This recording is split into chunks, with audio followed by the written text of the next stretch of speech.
Hello, and welcome to this webinar on preparing for retirement. My name is Rohan Batra and I'm a financial wellbeing specialist at Hargreaves Lansdown. Over the next few moments, we'll discuss leaving work, how a pension works, and your action plan in advance of your retirement. Before we really get into it though, it is important that you are aware that this webinar should not be construed as personal financial advice. This presentation will cover how saving into a pension might help you in retirement, but the principles that we discuss may not apply equally to everyone. Everything that we do say is based upon the current rules, and if you're at all unsure about the best course of action for you, you should seek advice. So just to begin with, a little bit of context. So we're all living longer. And that probably comes as no great surprise, but as you can see from the details on your screen, life expectancy, as I say, is increasing. That means that our pension pots need to stretch for that much longer so that we can have the retirement that we would hope for. And therefore, these pension pots need to be much larger than that of our parents and our grandparents. Now, that's not to say that there isn't any support available. The state pension is available for most of us, provided that you have the full 35 years of national insurance and contributions or credits. So that would give you roughly £9,340 per annum, which, as I'm sure you would agree, is a helpful sum of money, but may not be enough to live on comfortably alone. Do check whether you have the full 35 years of NI contributions or credits, and consider whether or not you are contracted out of contributions at any time, as this will affect your national insurance record. You can find details as to what you might expect in retirement from the state pension by receiving a forecast, and you can see the details on your screen there as to where to go to actually get that forecast. Of course, rules can change and the amount that you receive will depend upon your individual circumstances. So in terms of actually reviewing your pension, with this, I'm referring to sort of your workplace defined contribution pensions or money purchase pensions, as well as any other personal pensions you may have. There's a few things that you can do, and we'll certainly be breaking down a lot of this over the next few slides. So the first thing to look at is actually the contributions, and the pension calculator that we'll be coming on to will help you check whether or not you're on track for the retirement that you had hoped for. If you are employed, do check if you might benefit from matching contributions from your employer, so that if you were to increase your contributions, whether or not your employer may increase theirs as well. Check whether you can reclaim further tax relief. So contributions that you make to a pension typically result in you benefiting from tax relief at your highest marginal rate. If you are a higher or an additional rate taxpayer, then you may be able to reclaim further tax relief. Beyond that, get that money to work for you. So review your investments, check where your money is invested and whether or not that is appropriate for you. See how they have performed against their sector, and there are some tools on our website as well as on the fund fact sheets that should help you learn more about that. Ensure that you are paying competitive fees and getting value for money, and consider whether or not your investments have fallen out of kilter so that they're not the right mix for you. And see whether or not you need to rebalance that so that you have the correct mix for your circumstances. Review your emergency fund. So most people should look to have 3 to 6 months worth of expenditure as cash just tucked away. So review whether or not you have that, and if not, look to build that up. Think about whether your family are taken care of, making sure that your pension is going to be passed on to them. Complete an expression of wish form with your pension provider, and consider whether or not you need any insurance in the case of your early passing. In terms of how frequently should you review your pensions, we would suggest doing it at least twice a year after age 50. So just checking contributions, the investments, and what you're on track for, and ensure that you've looked at all of your pensions. So it's quite possible that some may well slip through the net. So do make sure that you have accounted for all of them when you are doing your review. So with all of that in mind, then let's just take a step back and look at how a pension works, make sure that we're all clear on how this works. A pension, in its most simplest conception, is just a savings account for your future, for your retirement. So the first thing there is the contributions. So contributions that you make into a pension, as I say, you'll benefit from tax relief at your highest marginal rate, and if you are paying in via your employer, they will likely need to put some money in there as well. Once the money's in the pension, it can be invested so that it can grow. Investments in a pension are free from UK income tax and capital gains tax, so that they can grow unchecked. And then lastly, the thing that we're all focusing towards now on this presentation on preparing for retirement is actually taking that money out. So you can currently access the pension from 55, rising to 57 in 2028. Up to 25% can be taken out tax-free, with the rest being subject to tax. So let's now delve into this in a little more detail and take a look at the three main retirement options for money purchase and defined contribution pensions. The traditional way in which to access the pension is the purchase of an annuity. So you would choose type of annuity that you would like, whether or not you want the income to be a fixed level or increasing in line with inflation or a fixed measure. You can choose how you want it to be passed on to your loved ones, and then you'll get a quote, secure and guaranteed income for at least the rest of your life. Once you choose that, after having received your tax-free cash, the remaining money will be paid over to the annuity provider, and they'll start those sort of secure and regular payments for you. HL is an annuity broker, so we have access to the entirety of the open market to get you the most appropriate quote for your circumstances. We offer enhanced annuities, so you can provide us with your personal details and we can take that into account, as I say, to get the right quote for your circumstances. I believe in the region of 80% of the annuities that we went ahead with in the last year were enhanced. So that's certainly something that you should bear in mind to see if you can get to ensure that you do provide all the correct details there. You can also speak to us at the Retirement Help Desk, run your own quotes online via the annuity calculator and searching for that via the dedicated member website. Now, there are a couple of newer retirement options available to you. So in addition to annuities, there are two flexible options, the first of which is drawdown. Of the amount of money that you move into drawdown, 25% tax-free is paid out at the outset typically. The rest of it, you can invest that however you see fit and take a taxable income from that as and when you would like to. So you need not take any taxable income if you don't want to, but you can set regular monthly payments, or you can just dip in on an ad hoc basis. Any money left in the drawdown account when you pass away is passed on to your loved ones. At HL, we do offer drawdown. We have really competitive charges. You have access to a whole host of investment options in excess of 3,000 funds, as well as individual shares, bonds, investment trusts, and exchange traded products from the UK, North American, and select European markets. To assist clients into drawdown, we also offer investment pathways. So you can pick sort of your objectives, and the pathway will then set up investments for you based upon your stated objective. Again, a whole host of levels of support are available to you at help desks. We also have drawdown calculators, guides, and research there to ensure that you are able to make your own well-informed decision. And then lump sums here. So lump sums, the formal name for this is an uncrystallized funds pensions lump sum, or UFP+. Clearly, that's a bit of a mouthful. So as I say, most of us will just refer to it as a lump sum withdrawal. This enables you to take lump sums directly from the pension. So at HL, we offer the SIP. Of each lump sum that you take out, 25% is tax-free. The rest of that payment is taxable. Money held within a pension can be invested. So that can so you've got the same investment options available to you as you did with drawdown, as I mentioned a moment ago. And any money left in the pension when you pass away can be passed on to your loved ones.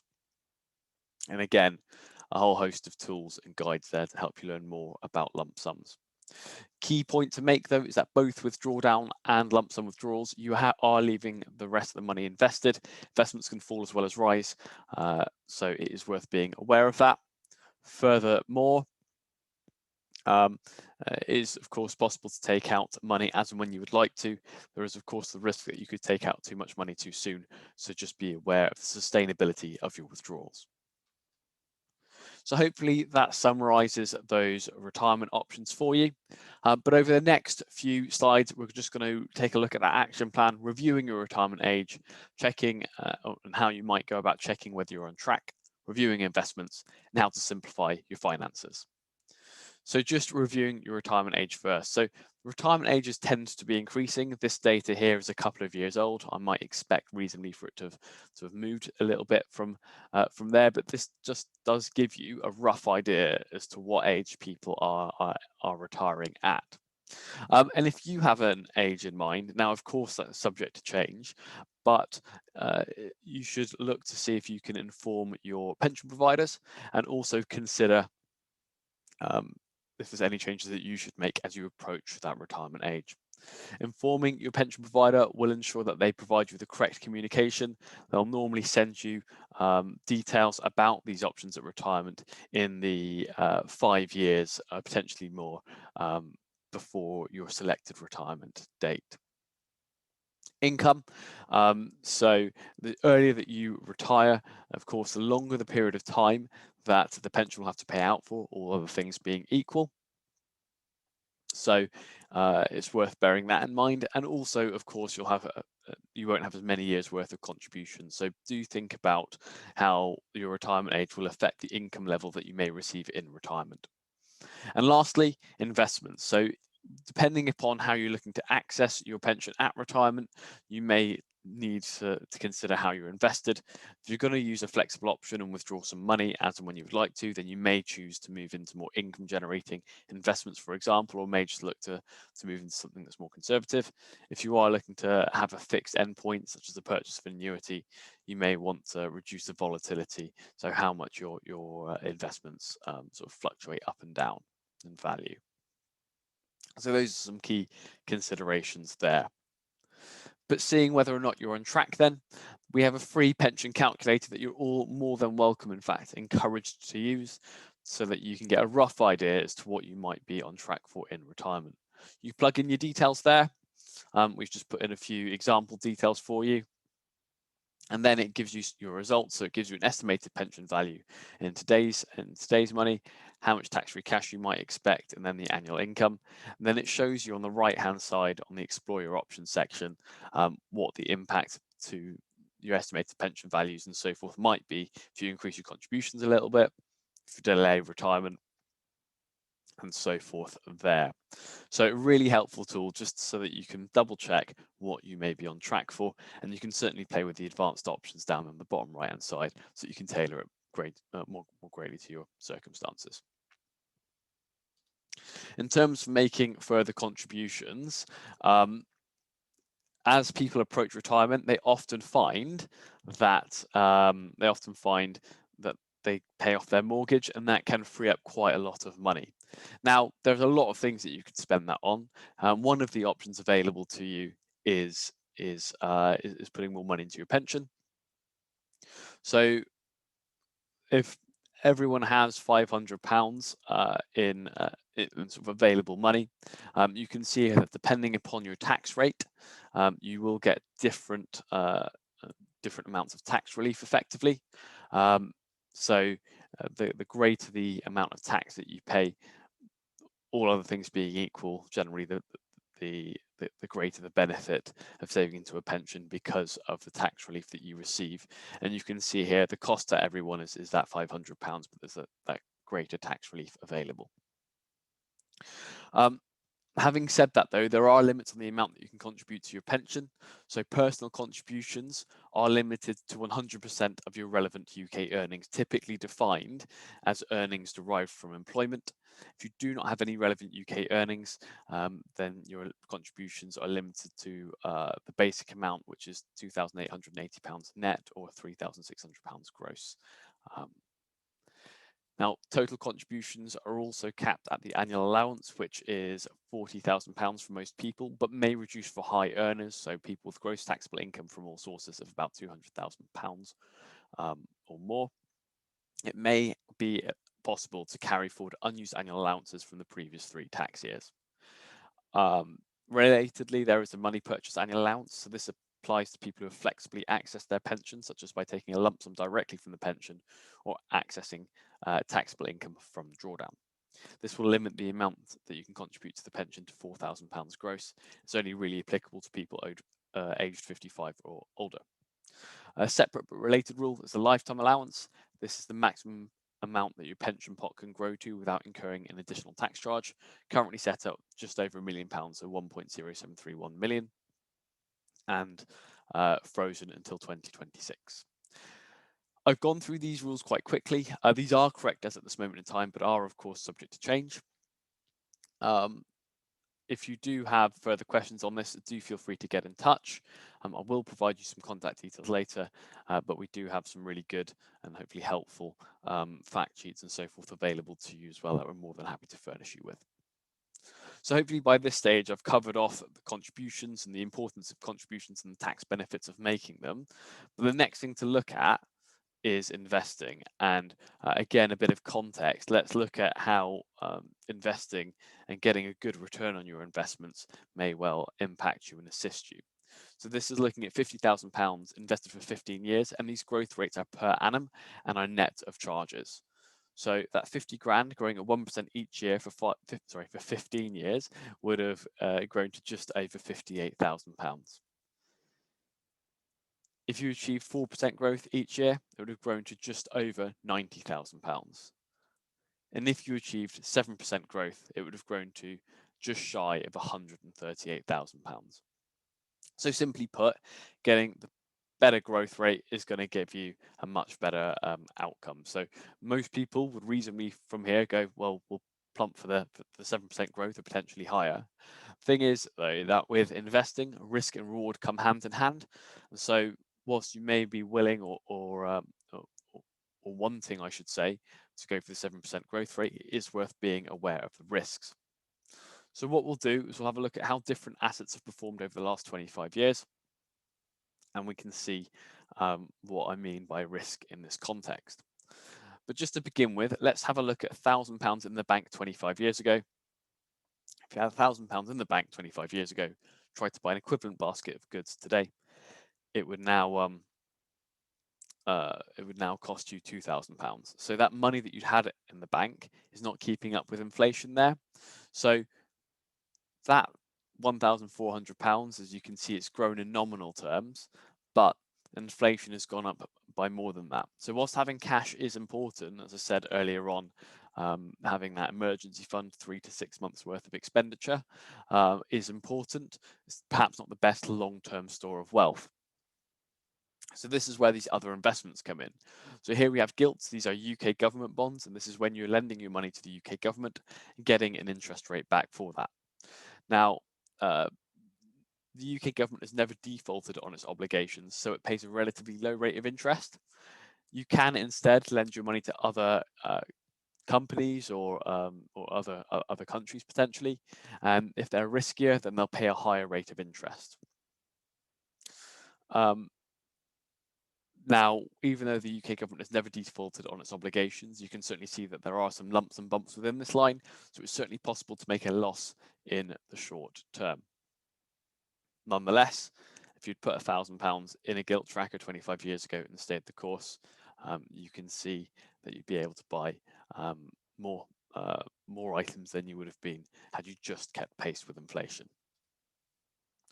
Now, this last line here is the UK stock market, the FTSE All-Share, and this is how, as I say, the FTSE All-Share has performed over the past 25 years. So a share is when you own a small slice of a company. You get good returns when people are buying that company's products and services, and then your slice of that company grows, and if it's profitable, then it may pay you a dividend as well. Now, shares are one of the most volatile asset classes. When people aren't buying a company's products and services, the share price tends to drop quite significantly.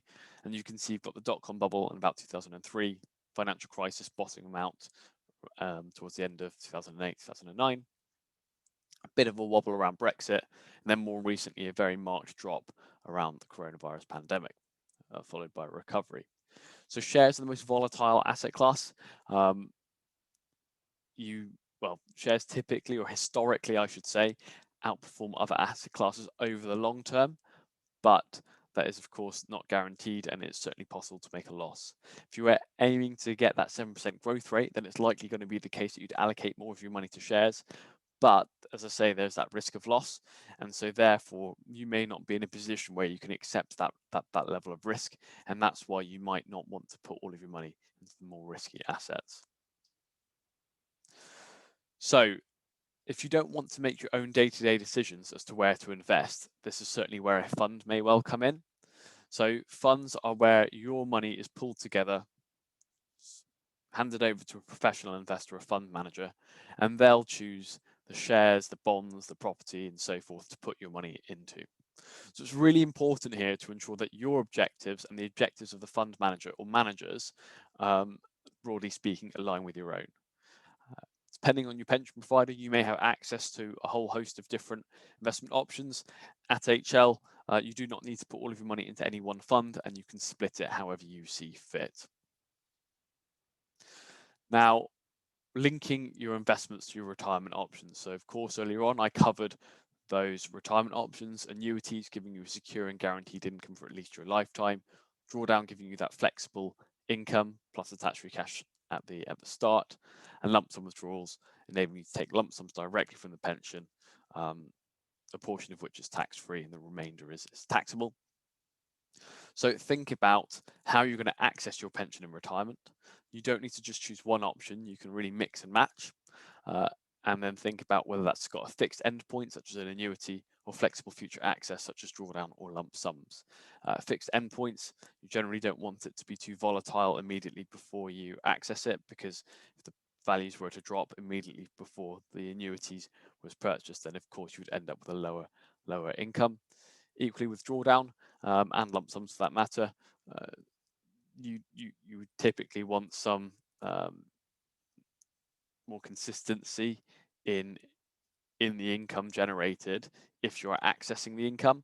But if you're not looking to take the money out very frequently, you might be more willing to accept greater levels of volatility. And as I say, it really depends on your individual circumstances, whether you have money elsewhere and so forth. Now, there is a lot of support available to you. At HL, we have a retirement team and help desks to assist you. But for free, impartial guidance, you may look to use PensionWise. It's a government service that's available for those aged 50 and over. It covers workplace and personal pensions, typically focusing on defined contribution and money purchase schemes. But it's there to help you understand the options available to you at retirement. They offer consultations, but their website is also really good. So if you want to read up more on this, then you can find details on the website, which should be on your screens now. Now, the last few couple of bits of admin then. So transferring pensions, you can consolidate your pensions together potentially, and that can generally help people reduce their overall administration, potentially get better investment options, and also ensure that they can have pensions with providers who can give them the retirement options that they would like. Before you transfer, check whether there are any excessive fees for transferring and whether there are any loss of guarantees or benefits associated with any of the policies. Transfers are normally done as cash, so you will be out of the market for a period. So do bear in mind that if the stock markets rise during that period, you may well miss out. If you're at all unsure about the right course of action for you, again, seek advice.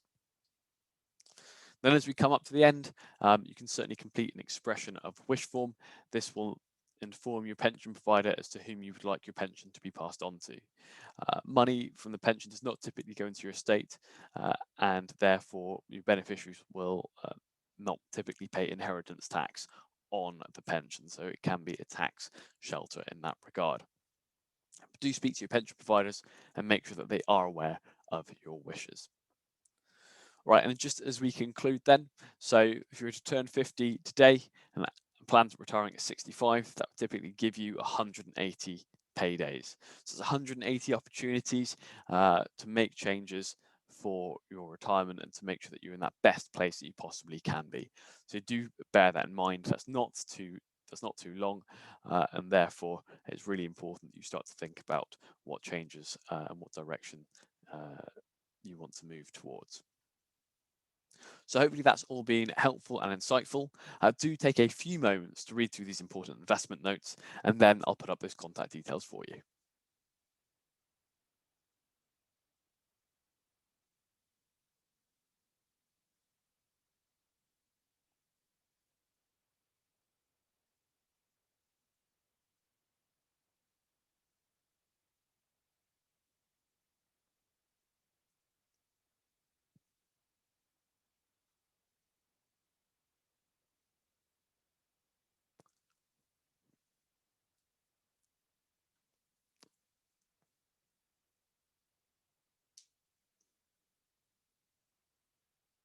Okay, so thanks for listening in today. I'll just pop up those contact details for you, and do feel free to get in touch if there's anything that we can assist with.